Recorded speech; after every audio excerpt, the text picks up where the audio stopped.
Now, sin is very, very dangerous, okay? And there are multiple reasons why God actually wants us not to go into sin and lead in with our flesh, okay? So, there are multiple reasons. Number one is disconnect away from God, and you go further into darkness if you don't get your act together immediately and lean on to God so that way He can lean on to you. Draw near to God so He'll draw near to you. James chapter 4, verses 8. Okay, so if you don't have the Holy Spirit presiding over you and you're not a Christian, it's going to be harder for you because God is the ultimate way out of sin in the first place. Okay, so the next reason is there is actually a possibility that God could have a blessing for you in the back of His hand, but you don't get to receive it because you decide to go your own way and go into sin. God could have something extravagant for you, something excellent, something that you can't even see or even imagine. But because you decided to go your own way, God is probably not going to grant you with that. Probably not. Let's go all the way back to the beginning. All because of Adam and Eve and quote unquote, that one little sin that they decided to commit, the whole creation had to fall, including the animals. And the crazy thing about it is the animals didn't even do anything. Y'all do know that we were supposed to live in harmony and rule respectfully over the animals, right? I hope you do know that, right?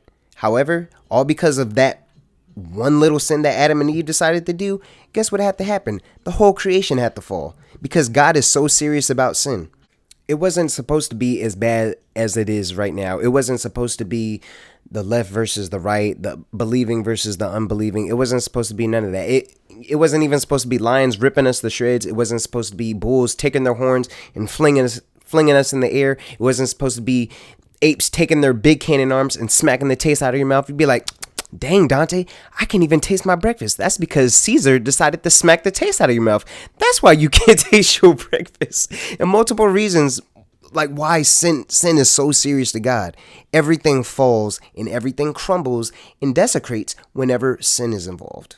So always take sin seriously and don't try to minimize it because we are supposed to be as our Father as as He is in heaven. And I understand that we have like a sinful nature and we live in our flesh and everything.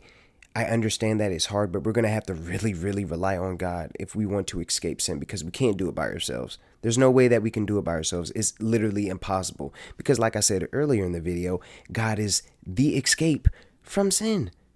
That's it. Everything apart from Him, that's the devil's territory. And if you play with the devil's territory, he has plenty of playgrounds that you can play with according to your flesh. So, but there's only one way to righteousness, which is Jesus Christ. That's it.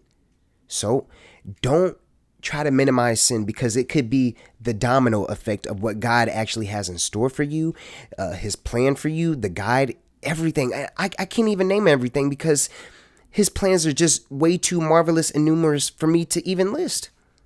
That's the type of God that I serve. Type of God that I serve, if I even spend 8 hours or 10 hours just trying to figure out like how He tries to weave and put everything into motion, I can't put it into motion because that's how wonderful that He is. But whenever you get involved with sin, everything is just going to crumble and go down.